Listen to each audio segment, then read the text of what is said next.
Steve Adams, the championship-winning athlete, had lost his cat. He searched high and low, posting notices across every social media platform, even offering a reward of tens of thousands. For days, the news of his missing cat trended online, but there were no leads, just endless silence. Meanwhile, I had just wrapped a long shoot and rushed home, exhausted, craving rest. But the moment I reached my front door, I stopped in my tracks. Lying there like it owned the place was a massive, ridiculously fat cat. And wouldn't you know it, it looked exactly like the one Steve had lost. Welcome to History channel. Subscribe to follow all our latest adventures. Story begins. Steve Adams, the reigning champion, had lost his cat. He'd plastered search notices across every platform imaginable, offering a reward in the tens of thousands. The topic lingered on trending searches for days, but still, no leads. And yet, right after I rushed home from a late-night shoot, just wanting to collapse into bed, I found it, a comically enormous orange cat sprawled across my doorstep. It looked suspiciously like the one he lost. But how? Our building was 1 unit per floor, and the elevator didn't even operate without a resident's keycard. Fortunately, I had security cameras installed at my door. I brought the cat inside and immediately pulled up the footage. What I saw made even less sense. Right before I arrived home, I had asked the building manager to stop by and drop off a parcel for me. The cat? It just swaggered into the elevator behind him. He hadn't even noticed, just pressed the floor button and left. And this bold orange fluff ball rode all the way up like it owned the place. Then it just camped out at my front door. For 2 whole days. No food, no water, not even a litter box. Panicked, I gently put it down and opened my phone to order emergency supplies. A litter box, cat litter, a small bag of food. Then I pulled up the photo Steve had posted on Instagram. Giant orange tabby? Check. Mysterious black spot just above the tail? Check. It was unmistakably his. After a moment of deliberation, I texted my manager. Do you have Steve Adams's contact info? I hadn't even finished typing the next sentence before she replied in a flash. You already found out? If you don't want to do it, I'll decline on your behalf. But the show's getting a lot of traction right now. You sure you want to pass? Me. And then a flood of texts followed. Steve's team just won the championship. He's pulling in the most traffic by far. Also, not bad to look at. I already told the showrunners your gaming skills are mediocre. They said it's fine, it's just a variety show. I know you're exhausted from filming, but hang in there, the schedule's short. I couldn't take it anymore. I called her. You said my skills are mediocre. I'm a master tier in League of Legends. But I'd been set up. My agent didn't even care what I said. She just cheerfully confirmed the booking. It's settled then. Taping starts in 2 weeks. Take the time to brush up your skills. Despite slamming the call shut, she still sent over Steve's contact, and told me repeatedly to stay humble and approach him sincerely. He's a genius, she reminded me. Be respectful. I sighed. Whatever. I added him. First thing I did? Sent a photo of the fat orange cat. Came home today and found this guy parked at my door. Looks a lot like yours. Maybe take a look. The typing indicator blinked on, then disappeared, then back on again. After a long pause, he finally replied. That's my cat. Guessing he might be wondering if I'd kidnapped it or something, I sent over the elevator footage too. Smart cat. Knew how to hitch a ride upstairs. Check the building address. If it's close, you might want to come pick him up. Another pause. Then he sent a map screenshot. I went silent. He lived in the southern part of the city. I was in the north. That was at least 20 kilometers away. How had this cat made it all the way across town? While we were both trying to figure it out, Orange, the cat, curled up beside my leg, belly up, and promptly fell asleep. If I hadn't owned cats before, I might have assumed this was normal. I snapped another picture. Is this normal for him? Steve Adams. He's not usually like this. A second later, a new notification popped up. A fresh Instagram post from Steve. Good news. Orange has been found. Bad news. He doesn't want to come home. No one knew how Orange made that 20-kilometer journey. But by the time he arrived, he wasn't so much orange as he was a dusty brown. Filthy. Covered in grime. He rolled over once on my pristine white couch, and boom, left a full body print of dirt behind. I knelt and gave him a gentle pat on the head. My nose stung. Steve messaged me in a flurry, asking when I'd be available. He wanted to drive over and get Orange. I told him anytime. We agreed to meet in the underground garage. Our complex was pretty strict about guest access, so no worries about paparazzi. 20 kilometers. 30-minute drive. When he arrived, Orange was still fast asleep.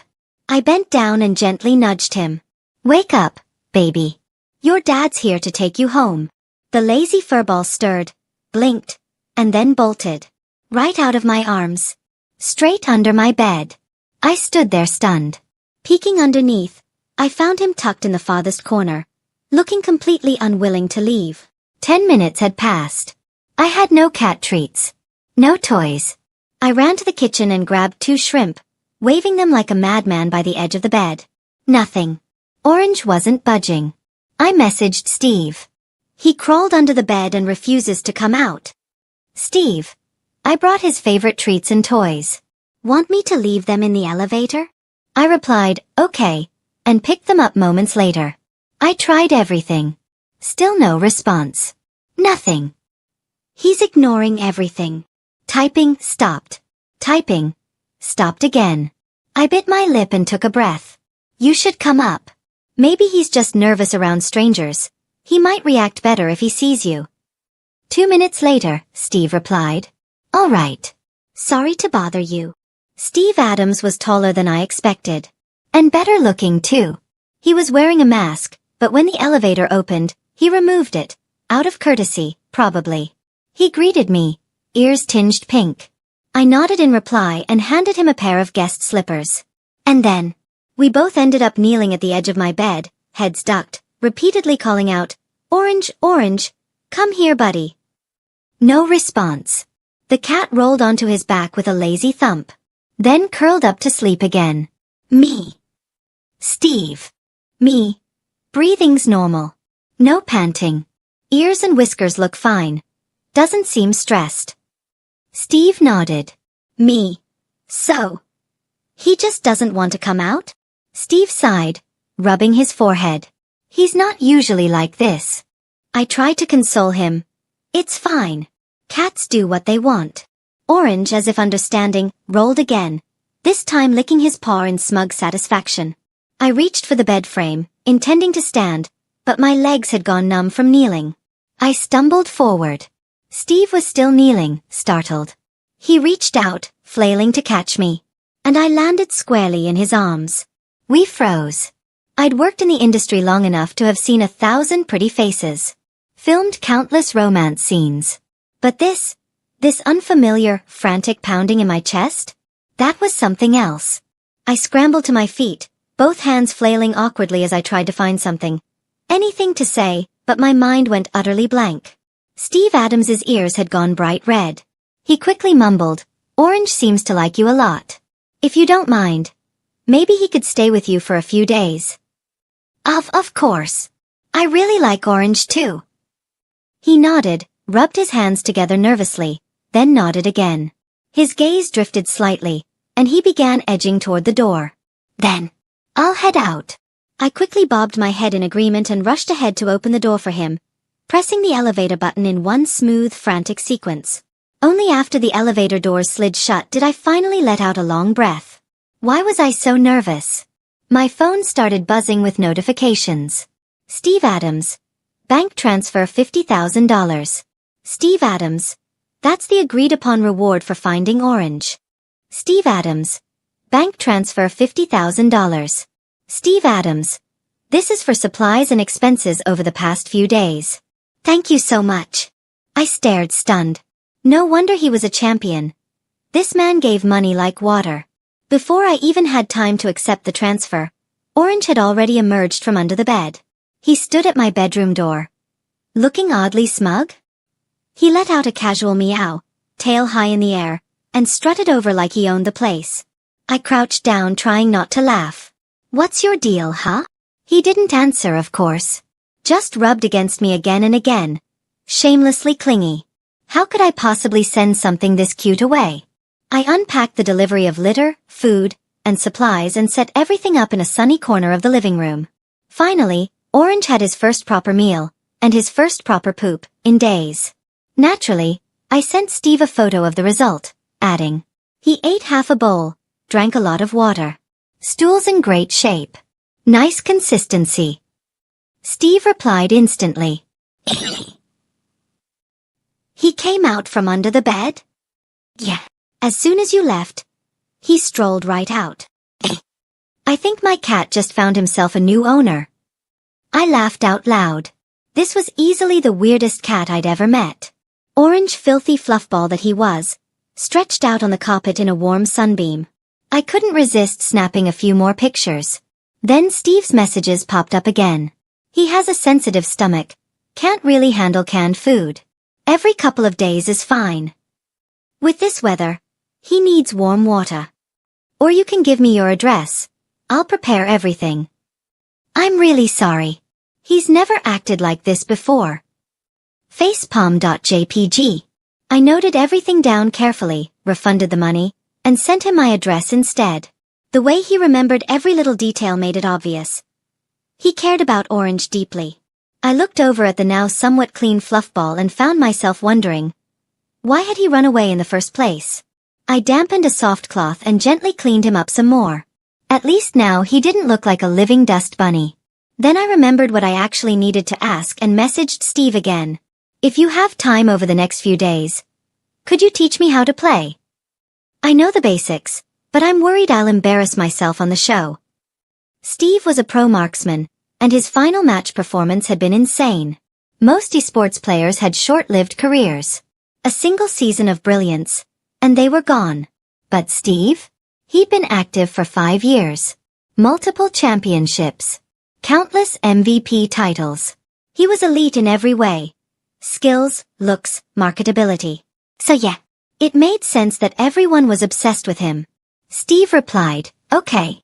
Said his team had already mentioned it. We scheduled a session for 9 p.m. He added me on his training account. Probably one no one else even knew existed. But even that account had over 200 skins. I opened the store and without hesitation, sent him every one I could buy. So the first thing Steve said once we joined the in-game voice chat was, "Did you just send me a bunch of skins?" I grinned. Do you know what the most important thing in a game is?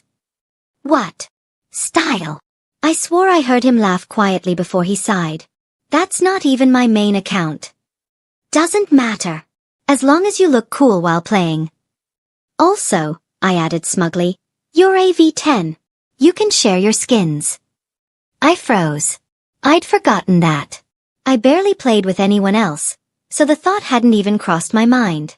Still, I doubled down. Whatever. I'm rich. I like gifting. Steve chuckled. Well, since you gave me gifts, I guess I have to be a good teacher. Then, shifting gears, he asked, you got to master by solo queuing as support? That's impressive. Right? I do have some skill. Just not quite top tier yet. Once we loaded in, we locked in a bottom lane duo. I don't know who to pick, I muttered. Who do you like playing? I hesitated. I usually like pretty female characters. But when I play with random ADCs, they always want a tank, so I end up on Leona most of the time. With me, pick whoever you want. Okay. I nodded to myself and locked in Mabe. Steve chuckled again. Didn't you just say pretty girls? You picked Tom Kench. I like him too. I like annoying the hell out of the enemy team. Respect. Once the game started, I realized what it meant to lane with a top-tier marksman. He didn't miss a beat. I just had to use my abilities when I needed to. That's it. Everything else? Taken care of. 6 minutes in, he already had 6 kills. The enemy was falling apart. You're so good, I murmured in awe. So this was the power of a professional? I had so much to learn. As he kited and outplayed 3 tower diving enemies, he said, calmly. It's mostly that Jinx is a strong early game carry. And you've landed every critical CC, Your timing's been great. Hee hee. No matter how cold a girl is, getting praised for her gameplay always makes her smile. But Steve didn't just play, he taught. He explained strategy, timing, decision-making. Not just actions, thought process. It felt like all the years I'd spent gaming before this had been wasted. We duoed straight through 10 wins in a row. By the time we stopped, it was 2 a.m. Are you tired? He asked. Not really. It's my first time hitting Master 2. I'm so hyped I can't sleep. His voice was warm. You'll go even higher. You've got the skills. I couldn't stop smiling. Maybe he was just being polite, but I wanted to believe him. We agreed to play again the next night and logged off. I rolled around in bed, unable to sleep. Eventually, I opened my phone and searched. Steve Adams' girlfriend? The moment I hit enter, I froze. What was I doing? But, since I already searched, a peek wouldn't hurt, right? After some scrolling, I realized he had 0 dating rumors. Nothing. Not even a single clickbait article. Grinning like an idiot, I set my phone down and tried to sleep. Only for Orange to start meowing pitifully outside my door. I heard the soft meowing outside my door and, despite myself, caved. I opened it. Orange was sitting there, staring up at me with those wide glassy eyes full of feigned innocence. You haven't even had a bath yet, I sighed. But His Majesty didn't care. He just kept looking up at me like I was the cruelest person in the world if I dared say no. His eyes practically sparkled with emotional blackmail. You really have the heart to say no to me? Well, I didn't. Bed sheets can be washed. The chance to cuddle a cat like this was rarer than gold. Seeing my nod, Orange zipped past me and leapt up onto the bed, claiming the foot of it like a king surveying his domain. I snapped a photo and sent it to Steve Adams. This time, he was the one who nearly short-circuited. He's sleeping with you? No way. I don't approve. Me. Ha ha ha ha ha ha what? He doesn't sleep with you at home. Sorry, don't be jealous. Steve Adams. I curled under the covers, had the best night's sleep in ages, and brought Orange to the groomer the next morning. Every night at 9 p.m., like clockwork, Steve would log on to practice games with me. And every night, Orange curled up loyally beside my legs while I played. I told Steve once, Orange is such a high-maintenance little guy. Steve let out a defeated sigh. He's completely different at home. Acts like I don't exist. Like a little emperor. I laughed. Maybe he just likes pretty faces. Steve went quiet for a long while. We'd been on a solid winning streak since we started playing together. But after a while, it felt like the algorithm had decided to make our lives harder. We started getting trolls. AFK teammates. Intentional feeders. Every win started feeling like a battle for our lives. Finally, after barely clawing out a win, I got a friend request from the enemy jungler. It wasn't to congratulate me. He accused me of being a freeloading bot. Said I was only winning because I was being carried. I took a screenshot and sent it to Steve, fuming. He's so rude. Loses and then starts making up crap about me. Steve's reply came back cold. Who was it? The Wukong on the other team. Yeah. Give me 2 minutes. Okay, I replied. Perfect timing. I needed to scoop Orange's litter box anyway. When I came back, there was a notification. The Wukong player had been muted for a month. That was fast. Did you report him? Yeah. It works faster when I do it. I hesitated. Was this privilege abuse? Before I could say anything, Steve added. Ignore it. You played well. Trust me. And trust yourself. My face went red. I didn't know what to say, so I just sent a silly face in the team chat. Okay, carrot omega carrot. But inside, I was screaming. What the hell is this? Are we having an online romance or what? In the blink of an eye, 2 weeks passed. It was finally time to start filming the show. It was being recorded in a neighboring city. The schedule was pretty relaxed. Once every 2 days, 1-day shoots, so I didn't have to stay overnight. I could just head home to be with Orange after each taping. Backstage, while I was getting hair and makeup done, I exchanged greetings with the other guests. The early competition format was simple. 10 guests, divided into 2 teams, a couple of practice rounds, then straight into matches. Direct and brutal. Team assignments? Also simple. No guest input. The two pro players would take turns picking. The young actor next to me whispered, "This doesn't feel like a show. Feels more like esports boot camp." I laughed. The two pros were Steve Adams, playing ADC, and Mason Harmon, the jungler. As for who picked first? Good old rock paper scissors. Someone behind us grumbled, "That's it?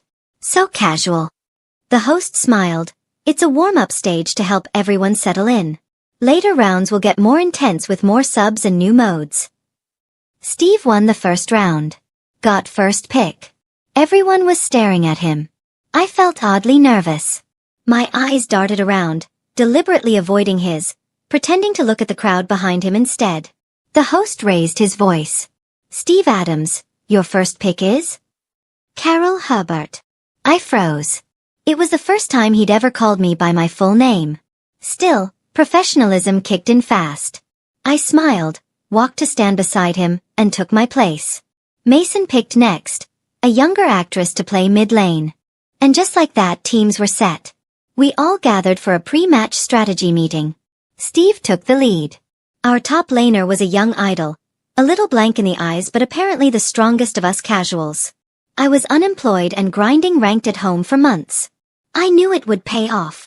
Mid lane was a singer-songwriter with a decent fan base. I'd heard her music before. I'm not great at mechanics, so I usually play ranged champs, just trying to help the team. Our jungler? Rick Anthony. An actor I'd worked with before.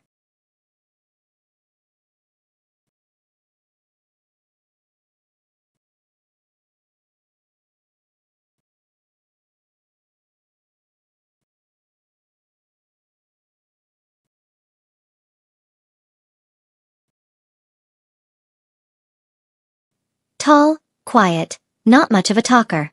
Even during our last project together, he rarely spoke. But today, I kept catching him glancing at me. The mid-lane girl leaned over and whispered, "Do you two have beef or something?" I shook my head. She said, "Then why does he keep looking at you? Maybe he's just cross-eyed?" Last time we worked together, I don't remember doing anything to offend him. Today's kids really do carry a lot of passive aggression. We played 2 warm-up matches, reviewed them quickly, then got sent straight to the stage. Headphones on. The kind that block out all ambient noise. The mid-lane girl looked even more nervous than me. "Is every variety show this fast-paced?" she asked. I shook my head. "Sorry, first time here too." Once the headset was on, all outside sound was gone. I could only hear my teammates. The host and commentators were faint echoes unless no one was speaking. We locked in our usual duo. Jinx and Leona. Steve's voice came through the comms. "Keep an eye on their jungle. He'll try to gank bot." I played ultra defensively, held my stuns, guarded vision. Every time they tried to gank us, they failed. Our jungler capitalized on their mistakes, mid lane got picked, and we started snowballing topside too. By 10 minutes, we'd secured a dragon fight and were prepped to push their base. Then the wave stalled. We overcommit and got wiped on their high ground. The team chat fell silent. Steve broke it first. "It's okay. We'll get one more good fight." Rick, our jungler, was on Lee Sin. The longer the game dragged, the more defensive tools the enemy had. Harder for him to make picks. He muttered, "My bad." Top lane immediately chimed in. "No worries, I flubbed that engage. I'll get it next time." I said nothing. But I was screaming inside. I messed up too. I hated losing. We respawned. Enemy had cleared one of our inhibitor turrets. Top was on Guan Yu, I was on Ma Bei. We weren't tanky enough to frontline. The only option? Hard engage. Hit first, hit fast. We met again at Storm Dragon. Tension crackled. I danced around the edge of vision, keeping my ULT primed. Finally, I found a flank. Hit their jungle at the perfect HP threshold. Flash plus ULT, lockdown 3. Renekton followed up. Everyone piled on. It was the cleanest fight we'd played yet. A perfect team fight. Steve Adams's voice rang out, full of adrenaline. "That was a beautiful stun." The organizers had fitted us all with heart rate monitors for show gimmicks. Mine had already soared past 140. From the commentary booth came excited shouts, calling it a flawless setup by Carol Herbert. The casters were amazed at how coordinated we looked. Nothing like a group of thrown-together guests. We stormed the high ground, took down the inhibitor, and closed out the match in one decisive sweep. I jumped to my feet, yanked off my headset, and gave Steve Adams, who had also stood up, a high five. But my brain had checked out for a moment. Close. I almost hugged him right then and there. We won the second game just as easily. After a brief review and some interview segments, the first day of filming wrapped up faster than I expected. The return trip took less than 3 hours. I was shocked to be home before midnight. Good pay, light work. No wonder celebrities love variety shows. The schedule wasn't even that packed. Once we wrapped 2 episodes, the rest would be filmed and aired practically at the same time. When I got home, the first thing I saw was a message from Steve Adams. "Did you get home safe?" I didn't think much of it. Grabbed my phone, scooped up Orange, and sent him a selfie with the fluff ball. "I'm home. Orange is all good, no worries." He didn't reply for a long while. Eventually, he sent, "That's good." I figured he was just busy and didn't think too hard about it. This was off-season for the league, so his team had given him some time off, hence the variety show. But he was still strict with himself. Besides daily solo queue to keep his hands warm, he hit the gym regularly to maintain fitness. Winter in City A was bitter. I rarely went out unless I had to. It was the bulking season, after all. To avoid gaining weight, I had cut down to 1 meal a day. So when I showed up for the second taping, the mid-lane girl stared at me and said, "You look pale." I glared. "I just haven't finished makeup yet." She shook her head. No. Your blood circulation is clearly weak. Trust me. My grandpa's a traditional Chinese medicine doctor. Cool. In the prep room, it was just me, her, and Rick Anthony, the quiet one. He glanced at me when he overheard, then immediately ducked his head back to his phone. I thought it would be another straightforward match day. But the host announced a change in the rules. Cross-team rotation. I got moved to the opposing team, while Rick Anthony and mid-lane girl stayed with Steve Adams. Steve glanced over at me and gave a small nod. No words, just a quiet, steady look of encouragement. My nerves calmed instantly. Mason Haman, the other pro jungler, took charge of our side. He was excellent at controlling the map. My ADC this time was another actor. Not as strong as Steve, but solid enough. When we matched up against Steve's lane, we didn't get completely stomped. The tide shifted when Mason came for a gank. I landed a crucial Mabe stun. Barely half a second of crowd control, but enough. Our jungler pounced. We took out the enemy bot lane. The snowball started. We won. After the match, during review, Mason looked at me with curiosity. "Carol, have you been studying Steve's playstyle? You seem to know his patterns well." I smiled sheepishly. Kind of. Not really studied. Just played over 100 games with him. 2 recording sessions were enough to cut together 1 episode. I didn't expect a particular moment, me landing a perfect stun on Steve Adams, to blow up. A certain marketing account clipped it and slapped on a clickbait title. "Steve Adams threw that fight harder than a beach ball." Was that supposed to be subtle? At first it was just light buzz. But somehow it picked up steam and hit the trending charts. To be fair, I had felt Steve might have gone easy on me. But the way they edited it made it look like I hadn't done anything, that the entire win was fake. I was pissed. I curled up on the couch, sulking, while Orange trotted over with a plush toy fish in his mouth, tail high. "Don't look at me. Go play with your dad." He ignored me and sat down, still holding the toy, gazing at me expectantly. Defeated, I gave in and played with him a little. When I finally picked up my phone again, I was bombarded with notifications. Apparently, Steve had seen the clip. He'd taken to his main Instagram account, massive following, and posted, "Carol Herbert works incredibly hard and plays really well. I take every match seriously. I hope everyone will show respect to both of us." What the hell was that? I opened our chat, wanting to say something, anything. Typed, deleted, typed, Deleted. Eventually, all I could manage was, "Thank you." Steve replied. I wasn't lying. I didn't throw the game. I teased back. I know that. Come on, who do you think taught me everything I know? When he didn't reply right away, I switched topics with all the grace of a drunk flamingo. Sent a photo of Orange curled under my blanket. By the way, it's getting cold. Orange doesn't even sleep at the foot of the bed anymore. He goes straight under the covers. Steve Adams.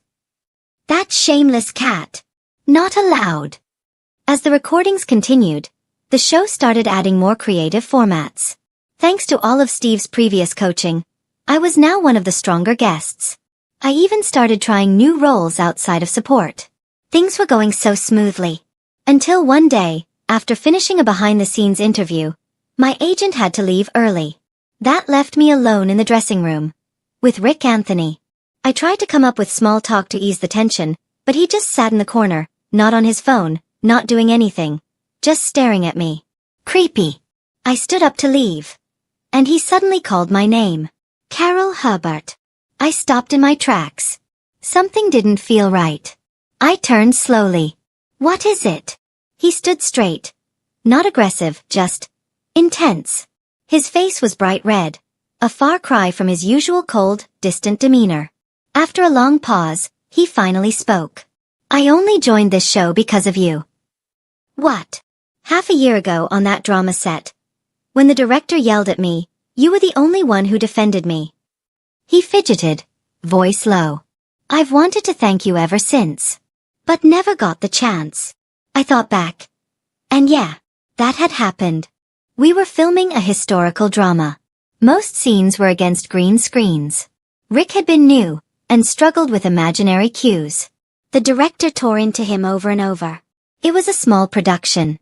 I had some clout. Couldn't stand it, so I said something. It wasn't much, but apparently, it had stuck with him. I nodded. Yeah, I remember. It's no big deal. We've all been through that stage. He looked up at me, eyes trembling. But I don't just want to say thank you. Huh. I like you. I froze. Wait, what? He lowered his head like a wounded puppy, leaving me standing there completely at a loss. It took me a long moment to gather myself. Then, gently, I said, I accept your thanks. But I can't accept your feelings. I'm sorry. Let's just pretend this conversation didn't happen. And I hope you won't bring it up again. Of course, it's not that you're not good enough, I said. It's just, you're still young. You have more important things to focus on right now. Your career should come first. As the words left my mouth, I almost wanted to applaud myself. Sure, I was only 27, but when faced with a kid barely in his 20s, giving this kind of wise, responsible advice? Totally fair. Totally. Suddenly, I heard something outside the dressing room. A faint sound, just enough to pull me out of my train of thought. I turned quickly and opened the door, but the hallway was empty. Quiet. Like no one had been there at all. That night, as usual, I sent Steve Adams a picture of Orange curled up and sleeping. But unlike usual, he didn't reply for a long time. I assumed he'd just gotten busy. But eventually the message came. Are you free the day after tomorrow? What's up? I replied. I'm coming to pick Orange up. I was about to joke, what, missing your cat already? But then another message came in. Thanks for taking care of him these past few weeks. Something was off. Way off. That cold, polite tone. Completely detached. What was this? I wanted to demand an explanation. Ask him why. Why so suddenly? Why now? But then again, what right did I have? Orange was his cat from the start. I looked down at the little guy sleeping beside my leg and typed one word. Okay. That night, snow fell in City A for the first time in years. It was rare. Winters here were usually wet, but snow hadn't come in 4 years. What I didn't expect was that Steve never got the chance to pick Orange up, because the cat got sick first. The very next day, he was quiet. Listless. Didn't cuddle. Just lay there, dull and still. By afternoon, he still hadn't eaten or drunk anything. No litter box trips either. Alarms went off in my head. I grabbed his carrier, gently bundled him inside, and raced to the vet. It was rush hour, weekday evening. What was normally a 10-minute drive turned into a 30-minute crawl. I couldn't take it. I called Steve. The line rang and rang before he finally picked up. Hello. His voice was muffled, like he'd just woken up, or been crying. Orange isn't doing well. I'm on my way to the vet. I'll send you my location. Can you come? He didn't even hesitate. I'm leaving now. Please drive safe. Call ended. Just a low tone left ringing in my ear. The windows were fogged. I turned up the heat, but the cold in my chest stayed. Outside, night had fallen fast. Snowflakes drifted against the windshield, faint and silent. I glanced over at the passenger seat, at the carrier where Orange lay still. The tightness in my chest only grew. By the time I arrived at the clinic, the vet was already waiting at the door. She gave a quick nod and took Orange straight back for tests. I was left in the waiting area, holding a cup of hot water they'd given me. But my hands never warmed up. The wind chimes over the door jingled. I turned, and there he was. Steve Adams. The moment I saw him, I started crying. I used to have a cat, too. He'd been with me since I graduated college. Followed me from a cramped rental to a bigger apartment when I finally made enough to move out. I used to whisper to him, half joking, half dreaming. Once I make it big, I'll get an RV, take you with me to every film shoot. But before that day ever came, he died. Heart failure. I was working back-to-back jobs. I wasn't even there when it happened. Just a little longer. Someday. You say it enough, you start to believe it. He's not eating, I whispered. Or drinking. Steve didn't say anything. He just nodded worried, and took off his coat to drape over me. Then he borrowed a mask from the front desk and gently, carefully helped me put it on. He crouched next to me, hesitated, then placed his hand on the armrest instead of my shoulder. He's going to be okay. I had his heart checked before. There weren't any issues. Don't worry. The tests took about an hour. They did everything. That's when I realized I'd run out so fast. I was still wearing indoor slippers. No coat. Steve's coat was huge, warm, still holding his body heat. It practically swallowed me whole. He led me into a private room to wait, shielding us from the whispers outside. Finally, the vet walked in, holding the reports. We did an ultrasound, blood work, everything. He's healthy. I exhaled hard. Could be the cold affecting his appetite. Or maybe his mood's off, she added. Then turned to Steve. Did you two fight? Steve blinked, stunned. I waved my hands. No, that's not. She cut me off, still smiling. Cats are sensitive. Their emotional state is tied to yours. Harmony is key. I gave a polite laugh. Steve stayed quiet. Orange had a patch shaved on his belly. I grabbed a clean blanket from my car to line his carrier before tucking him in. Steve held the carrier and looked at me, hesitant. I asked, "Are you taking him home now?" He paused. "Is it okay if he stays with you for a while longer?" I nodded quickly. "I'll drive you back." This time, traffic was light. 10 minutes later, we pulled into the underground garage. I unbuckled but didn't move. I'd always been the talkative type. Couldn't help but ask questions. Couldn't help but chase the truth. So I asked, "What are you thinking?" About me. The engine had long since shut off, but Steve's hands still gripped the wheel. His fingers were white at the knuckles. I stared at them while I waited for his answer. "You're amazing, Carol Hubbard." His voice was low, almost hoarse. The dim lights in the garage made it hard to read his expression. I rolled my eyes silently. This sounds like the beginning of a rejection. You're confident, bright, generous, kind. You're honest, pretty. That's the least impressive thing about you. So when I'm with you, I feel small. I frowned. What? He looked down. I heard Rick confess to you that day. I didn't mean to, I swear. And all I could think was, you deserve someone better than me. Someone who's more than just a gamer. I stared at him. Slowly, the disbelief turned into anger. Who are you insulting right now? I snapped. You want people to respect your profession, but you don't even respect it yourself. How can anyone else? And who the hell are you to decide who I should be with? Did you ever ask what I wanted? Coward. I pushed the car door open, stomped to the back seat, and yanked up Orange's carrier. I didn't look back. But I heard the door slam. Fast footsteps. Then, Carol Herbert. Steve's voice called out, urgent.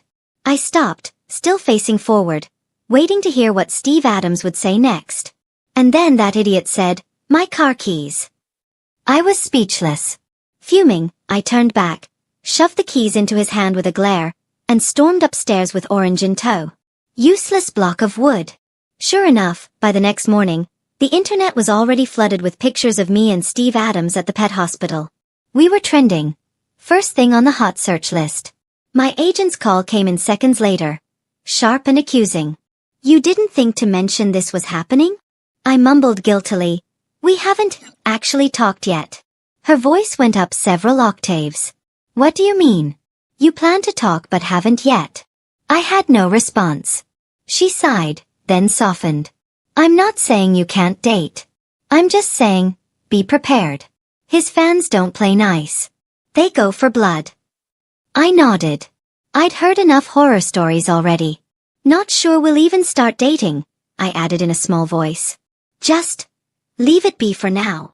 Another day passed. Our last chat still sat frozen in my inbox, unread since that night. My heart was a mess. I curled up by the window, hugging Orange, staring out at the night sky. And that's when Steve finally messaged. Hot search was still blowing up, and this man bought a few cans for Orange. Left them in the elevator for you. I marched out, fuming, jabbing the elevator button. Ding. The doors opened, and there he was, standing inside, holding a massive bouquet of roses. He gave me a sheepish, brilliant smile. Carol Herbert, he said. I'm done being a coward. Extra story 1. Hit by a meteorite. The first time I saw Carol Herbert was at an awards ceremony last winter. The room was loud and dazzling, full of people who mattered. The clinking of glasses, the constant small talk, it all grated on me. I hated these events. She was wearing a pale yellow gown, shivering from the cold, but still smiling warmly at everyone she spoke to. It was already late, but her smile was like the sun.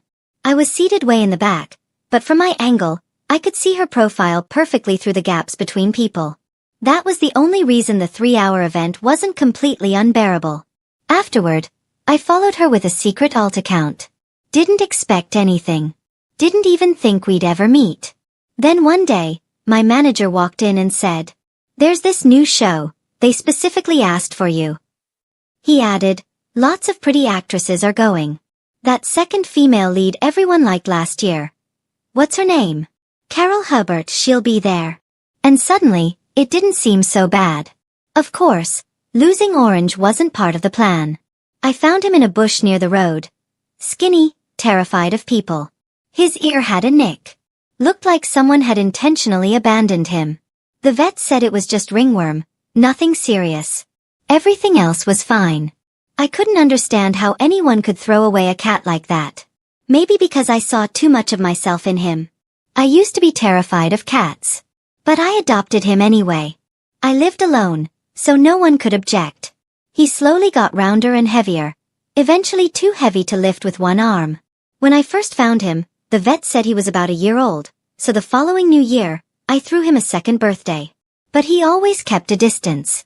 Never too affectionate. Never slept with me.